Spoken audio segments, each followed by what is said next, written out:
The science is in and it is clear. Emotional abuse is toxic and narcissistic abuse is emotional abuse. Those emotions wear away at your body over time and they can create illness in your body. They can create an atmosphere inside of your body that is ripe for all kinds of viruses and bacteria and all kinds of problems to occur for you. Now, why is this? In this video, I'm going to talk about why this is a problem, why the emotional abuse and narcissistic abuse is toxic, and I'm also going to talk about 5 ways to release toxic narcissistic abuse.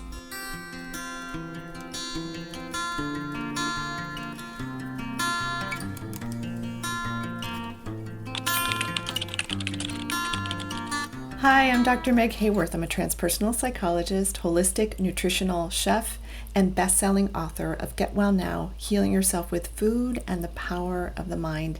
And I help wounded icons, adult children of narcissists, become healed icons. And what's an icon? An icon is somebody who's independent, confident, original, and naturally you. In this video, I said I'm going to talk about toxic narcissistic abuse and how you can release it. I'm going to first start with why this abuse is so toxic. Emotions, particularly negative emotions, have the biggest charge of just about anything in human life. And those negative emotions will carry beliefs with them. Now, a belief is a thought that you just keep thinking over and over and over again. So if you keep thinking, and if you're in the presence of a narcissist, you're going to be thinking this one, I'm not good enough and I never get it right. No matter how hard I try, I never get it right. So that practice thought becomes a belief. That belief gets lodged in your body, and that emotion that you're feeling with it, which could be anger, it could be disappointment, it could be fear, it could be sadness and grief. That emotion is draining your body and wherever it is that you're feeling it in your body. So we're holistic beings, mental, emotional, physical, and energetic and spiritual. And so because of that, one system affects the other. And the system that I think has the most impact on all of the other systems is the energy system. And so we talk about narcissism as an energy drain, that toxic emotional energy drain, that toxic emotional abuse. So what are 5 ways that we can detox from narcissistic emotional abuse? Now, one way is by detoxing your body products. Yep, I said your body products. What you put on your body enters into your bloodstream because your skin is like a sponge, not like a sponge that absorbs things right away. It takes about 30-40 seconds for things to absorb into the bloodstream. But there's all kinds of toxic chemicals in our body products, in our lotions, in our deodorants, in shampoo, hairspray, all these things that we put on our body, makeup. And there are all kinds of ways to lower what's called your toxic burden by replacing these body products. Like when you use one up, go to the Environmental Working Group, EWG.org, and learn more about different body products that have very low impact on the scores that they have. They have an entire database about this. So that you can find out ones that have less drag on your system, because the more toxic chemicals that you're putting in your system through your skin, and this includes things you breathe in, so like Glade plugins and stuff like that, like those, your liver has to process that odor, that scent, and those scents are chemically created and they're so not good for you. They can cause cancer, autoimmune diseases, all kinds of problems in the body. So start with your body products and detoxing those body products, changing them out to get body products that are more pure for your system, so that you have a fighting chance. You'll feel better, because chances are great that if you are a victim of narcissistic abuse, toxic emotional abuse, that you're also sick and you feel drained and exhausted, and maybe you have chronic fatigue or some other issue. Switching out your body products is going to go a long way to help you with feeling better and feeling less of that toxicity and that toxic burden. Number 2, detox your home. So you know how I was saying Glade plugins, those kinds of things are terrible for the system? get rid of that kind of thing. If you're trying to cover up some other smell, get to the root cause of that smell and fix that so that you don't have to cover it up. Or use essential oils. Just know that there are a lot of essential oils that are chemically created that aren't really from plants. And so those can make you sick, so be careful of those. And you can also be allergic or sensitive to essential oils. So just notice how you react when you're smelling them and how you feel. Like if you put them on your skin and your skin breaks out, they might not be the best for you, although some people, like I'm very sensitive to essential oils.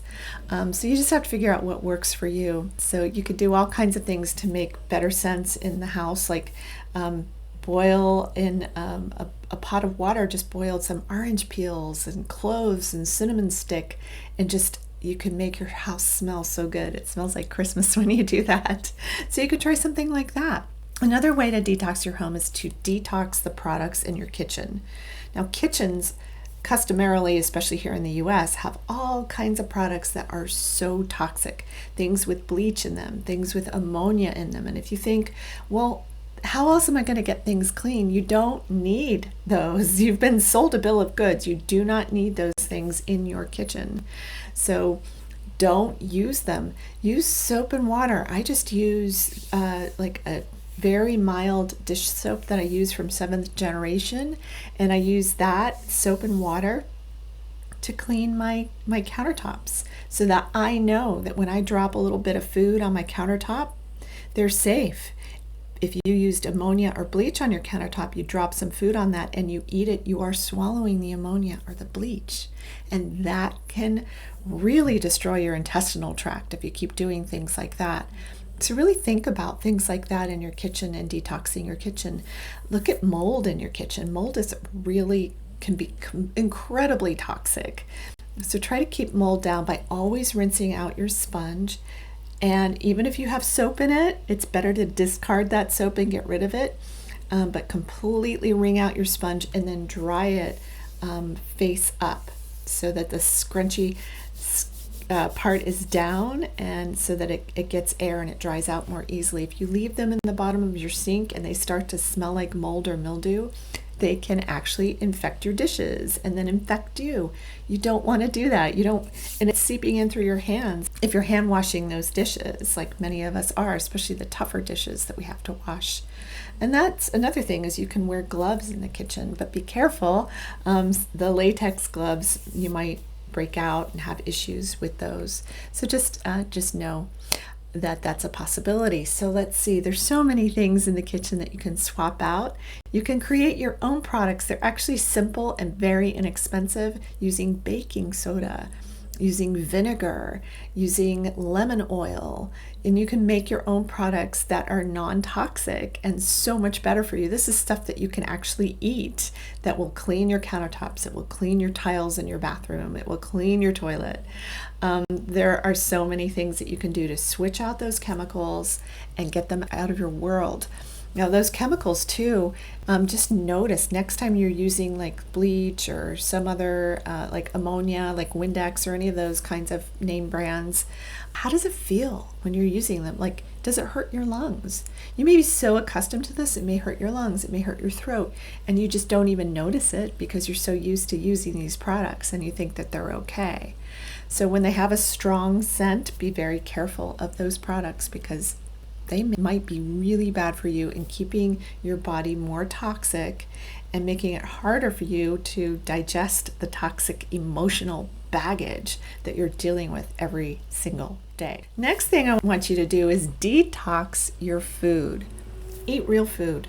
Eat organic, real food. And if you're thinking, oh, Dr. Meg, I can't afford it, I hear you. I did everything I could to afford it.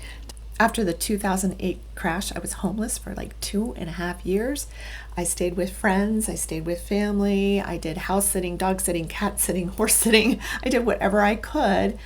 And meanwhile, I was building up my career as a chef, and people didn't want the therapy because it was considered a luxury. So I was in this weird place in my life, but I still managed to eat organic food. So what I did instead is like I dye my own hair, I do my own pedicures, I do, I don't buy those Coach bags. I have some, but they all came to me for free as gifts or through clothing swap parties.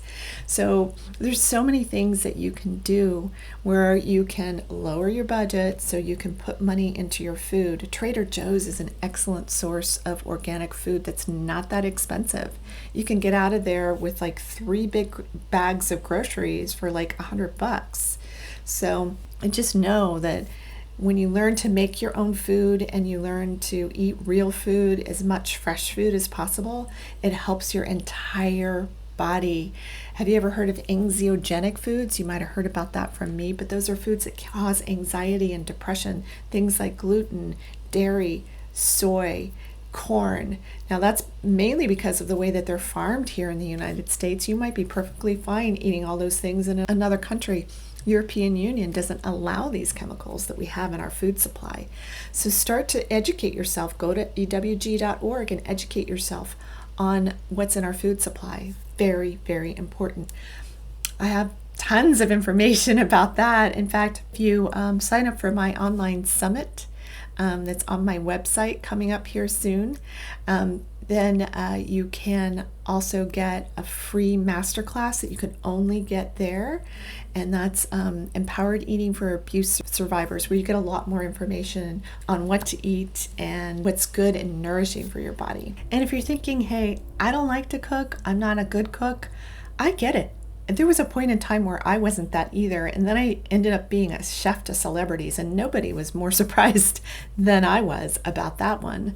But what I want you to do is really just like think about, just find something really super simple to make that tastes really good and just start making it.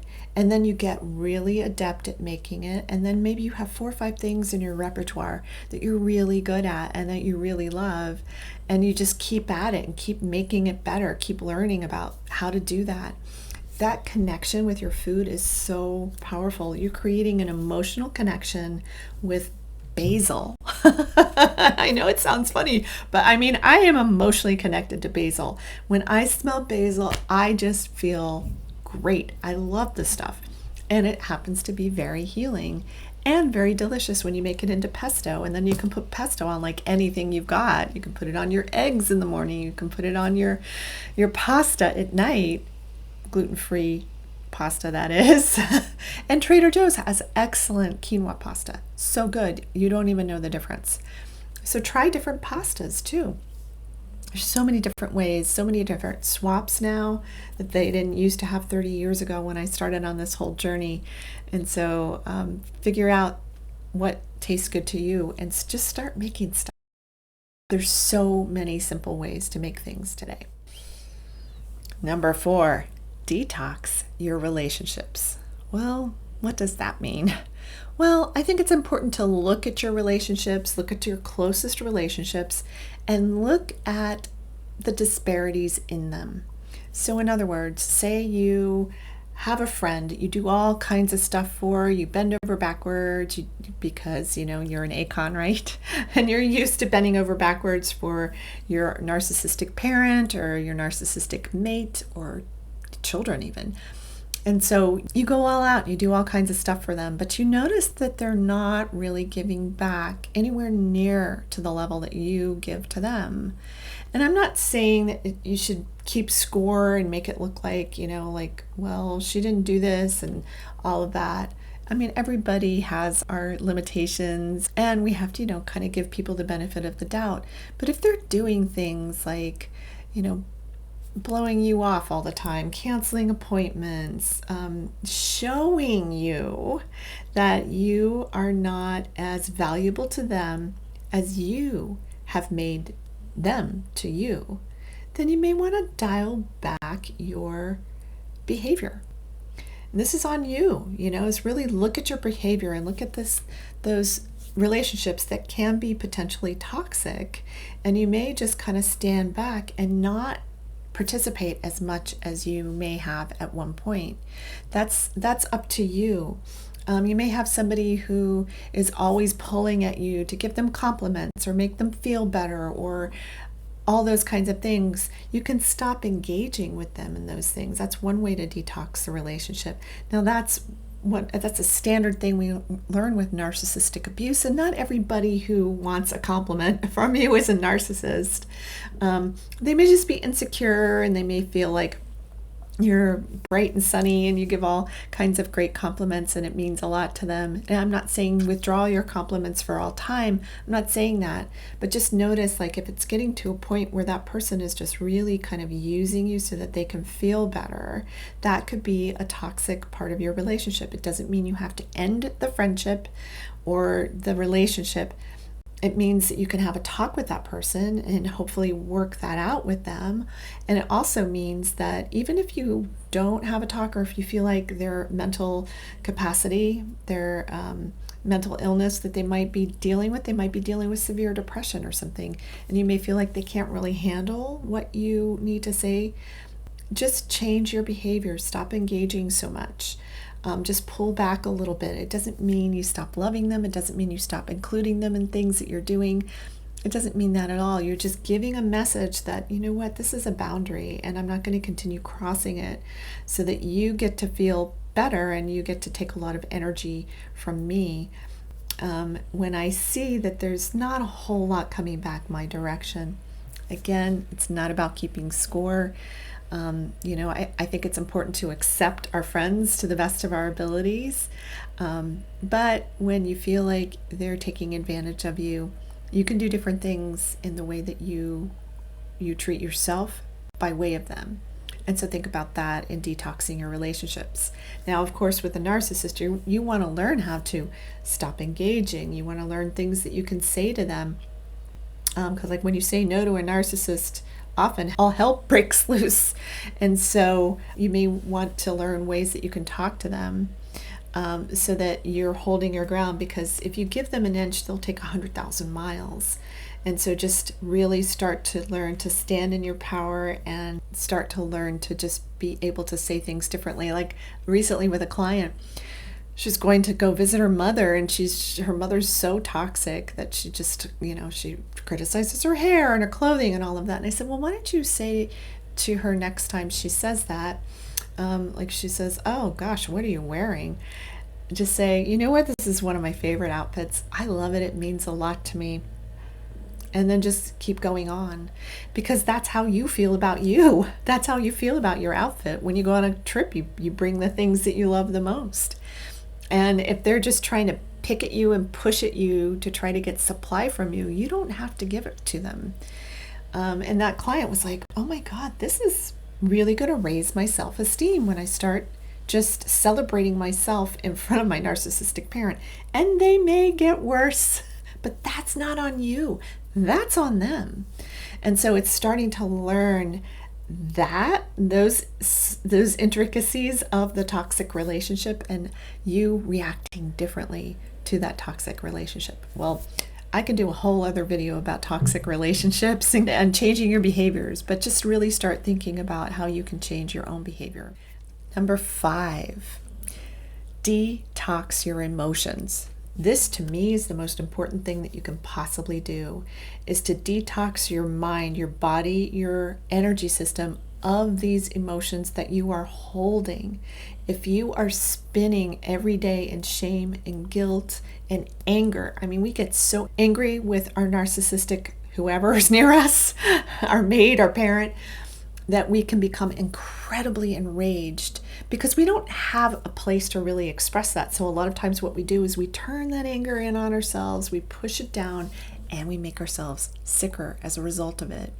So learning to detox your emotions is going to be very, very important. So you'll need some kind of an emotional outlet, and I'm not saying another person, unless it's somebody that you're working through it with. You're working through things emotionally with your therapist or with a close friend who really gets you, maybe has been there too. But what I want you to do is journal. Just get out, write a letter, like a rageful letter to that narcissistic parent or person in your life, and then tear it up or burn it or do something, but just get that information out, get that energy out, get those emotions out of your body. Do somatic release work techniques like I do with my whole person integration technique that helps to release the emotions that get stored in the body, and that also help us to heal and release the core negative belief that you're holding as a result of that emotional experience.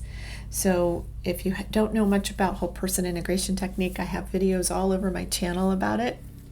It's something that can really help you.